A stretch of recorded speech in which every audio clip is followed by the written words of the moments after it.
raising the question in the minds of business leaders, what business could be, what the power of business is all about. So even the remarks you made in the opening ceremony,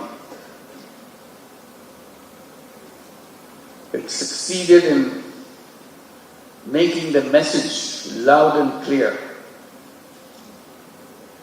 for all of us who are here. গতকালকে মাননীয় প্রধান উপদেষ্টার সাথে প্রধান নির্বাচন কমিশনের সাক্ষাৎ হয়েছে। এটা প্রকাশিত হওয়ার পর আমরা আশা করেছিলাম হয় প্রধান উপদেষ্টার কার্যালয় থেকে অথবা প্রধান নির্বাচন কমিশনারের পক্ষ থেকে প্রেসকে কিছু জানানো হবে, কি বিষয়ে আলাপ হলো, কি বিষয়ে বৈঠক হলো।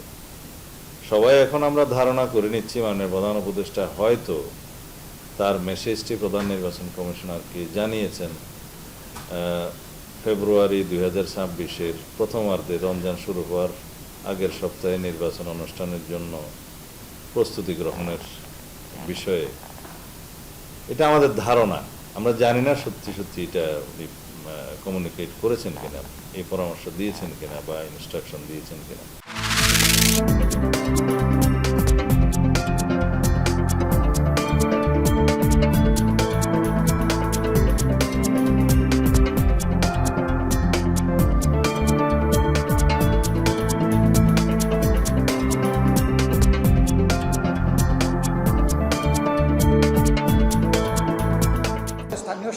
সরকার নির্বাচনটা আগে হয়ে যাওয়া উচিত।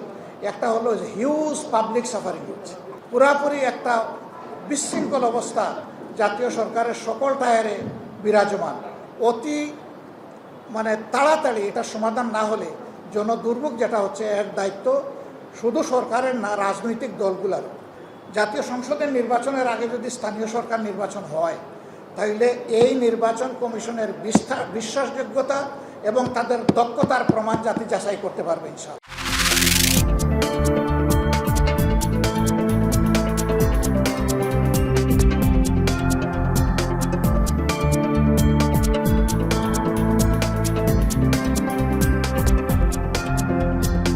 রাজনৈতিক সচেতন বা যারা রাজনীতি সম্পর্কে ভাবতেন না সেরকম মানুষরাও 4 তারিখ 5 তারিখ 4 তারিখ শহীদ মিনারে, 3 তারিখ শহীদ মিনারে, শাহবাগে এবং 5 তারিখ রাজপথে নেমে এসেছেন সারা বাংলাদেশে। এটা শুধু ঢাকা কেন্দ্রিক আন্দোলন ছিল না, এত বড় গণ অভ্যুত্থান, এত রক্তস্রোত, এত প্রাণ বিসর্জন, এত দিনের ধারাবাহিক এই আন্দোলনের যে চূড়ান্ত ফল, এই ফলের পরে শুধু একটা নির্বাচন দিয়ে ক্ষমতা হস্তান্তর হবে, এটা কি আমাদের প্রত্যাশা বা এটা কি কেউ কামনা করেছিল? আমরা সবসময় বলি যে নির্বাচনের মাধ্যমে এই সরকার পরিবর্তন হয় নাই, শুধু একটা নির্বাচন হবে এটাই প্রত্যাশা না, অবশ্যই নির্বাচন হতে হবে, অবশ্যই নির্বাচনের মাধ্যমে একটা সরকার নতুন করে দায়িত্ব গ্রহণ করবে।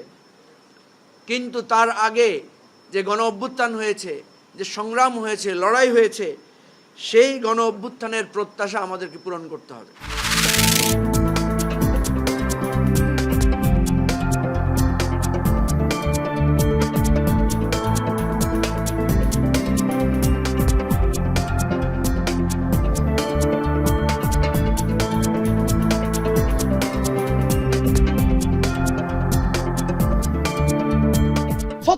জুলাইয়ের পরে 5ই আগস্টের পরে আর কোনো দিবস থাকবে না। আর যদি রাষ্ট্র নতুন বাংলাদেশ দিবস কর্মসূচি পালন করে তাহলে প্রত্যেকটা ডিসি অফিস, ইউনো অফিস এবং বাংলাদেশে আমরা সচিবালয়ের সামনে গিয়া কালো পতাকা নিয়ে বিপ্লব বেহাত দিবস পালন করব।